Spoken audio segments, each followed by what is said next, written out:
David here with Figboot on Pens, back again with another fountain pen review. Today I have for you a recent release from Platinum in their 3776 line, and that is the Carnelian. It's exclusive to the US market, and what I'm going to do today is go over the parts and features of the Carnelian, talk about what I care for and what I don't care for about it. I'll show some measurements, size comparisons, and provide a writing sample. Thanks go out to Pen Chalet, where I was able to purchase this pen at a discount. They are offering this pen right now at a very nice price that I'll discuss more near the end of this review. Platinum has released some captivating versions of their 3776 model. The Mount Fuji Lake series was great, and last year's Kung Fu was a huge hit. That's one of my fountain pen regrets. That's a great looking pen. I should have picked one of those up when I had the chance. It's crazy, but those pens originally sold for like $325, and now they're selling for more than twice that amount on the secondary market. There's two listed up on eBay the last time I checked for over $1,200 each, which is just crazy.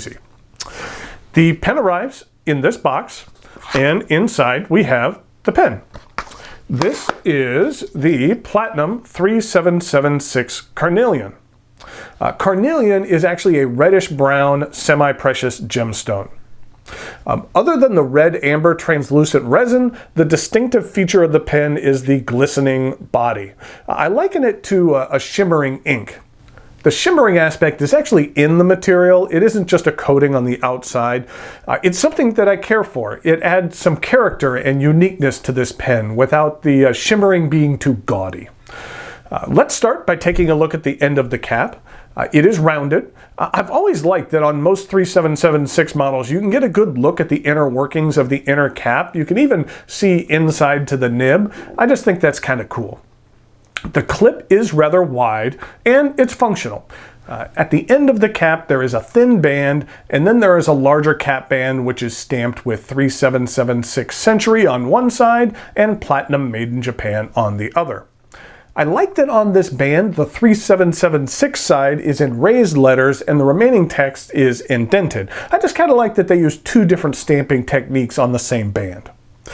There is a small angled step down to the barrel which tapers down until you reach another band and the end of the barrel is rounded. The cap unscrews. The cap does utilize Platinum's slip and seal mechanism where the inner cap is spring-loaded, and when the cap is fully on, it creates a seal that Platinum claims will keep a nib wet for up to 2 years. When you are capping the pen, it feels normal, but then for the last quarter turn or so, you'll feel an increased resistance, which is the end of the section making contact with the springed inner cap. It takes a little getting used to in order to make sure you always get that last quarter turn in to securely cap the pen. But in my experience, the system works very well.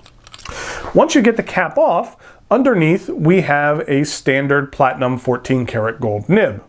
This nib is available in extra fine, soft fine, medium, broad, and for an additional cost, you can upgrade to a music nib.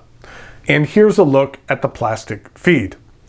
I'll discuss this more during the writing sample, but I feel these standard Platinum nibs have a fair amount of bounce to them, more than other Japanese manufacturers.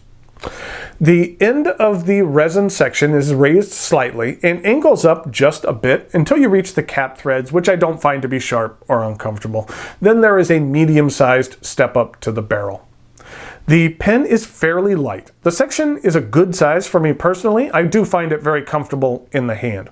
The Carnelian is plenty long enough for me to use unposted. The cap does post, and it does post securely. And I find that this cap is light enough that it really doesn't backweight the pen or throw off the balance at all. In fact, I hardly even notice it's there, and I do think it looks rather sharp posted. It shows off the sparkly material well. This is a cartridge converter pen. Platinum does utilize a proprietary system, so keep that in mind when purchasing cartridges. A cartridge of blue ink arrived with this pen and a Platinum converter is provided. One very minor issue I had in regard to the design, and this is an element not restricted just to this pen, but virtually all of Platinum pens in the 3776 lineup. You can see here when rotating the pen there is a pattern on the inside of the barrel. Now, when you put the section back on, you can see that this pattern almost matches up with the ink window portion of the converter. It's like 1/8 of an inch off. Now, if that pattern was just a hair closer to the section, then it would match up perfectly with the converter. Now, who knows? Maybe at a different point in time, platinum converters were different and they did line up, but it's just one of those things that once I noticed it, I couldn't stop but noticing it. I went back and looked at the other 3776 models in my collection, and they're all the same. It's not a major deal. It's just one of those very minor annoyances that the vast majority of folks aren't going to notice or even really care about. The full retail price for the Platinum 3776 Carnelian is $240.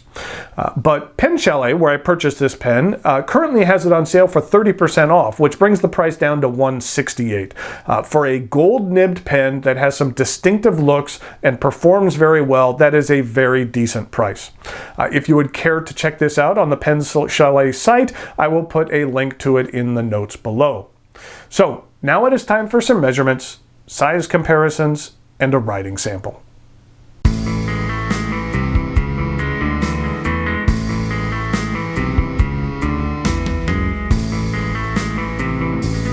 Here we go with some size comparisons for the Platinum 3776 Carnelian.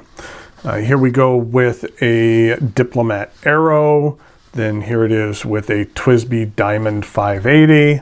And then here it is with a Platinum 3776 Yamanaka, which is one of the Lake series that I mentioned earlier. In regard to some other comparisons, here it is with a Pilot Metro. Then here it is with a Lamy All-Star. And then here it is with a Franklin Christoph Model 66.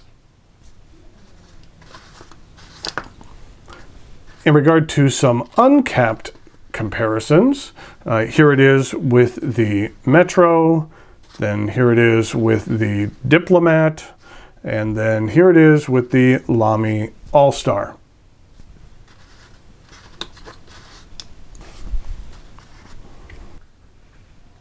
Here we go with the writing sample for the Platinum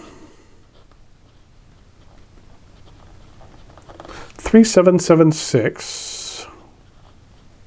Carnelian, and this is a bold 14 karat gold nib, and the ink that I'm using today is Platinum Cassis Black.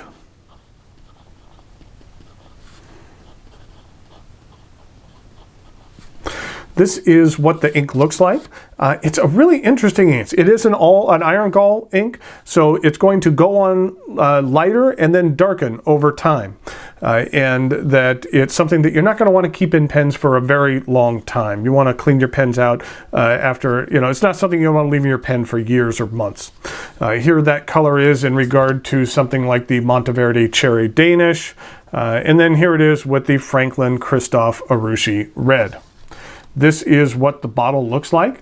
I like the wide top in here. You can get just about any nib in there. And this is an ink that I've grown to like, especially in this pen. I think it's a good match for this pen. And in regard to the rest of the writing sample,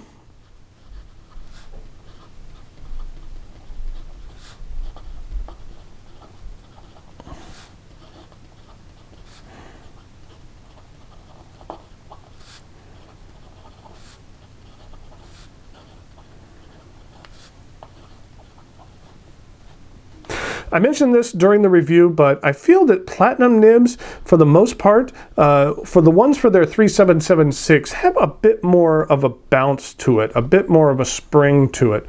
You don't get a massive amount of line variation, but the ink flow is decent on here. This is a rather dry ink, but in regard to reverse writing,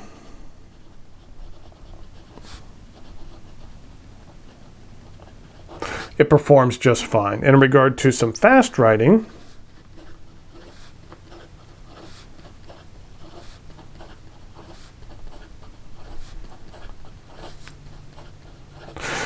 it performs really well as well. You can see how it came on a little bit lighter, and already the stuff that's drying up here is getting significantly darker.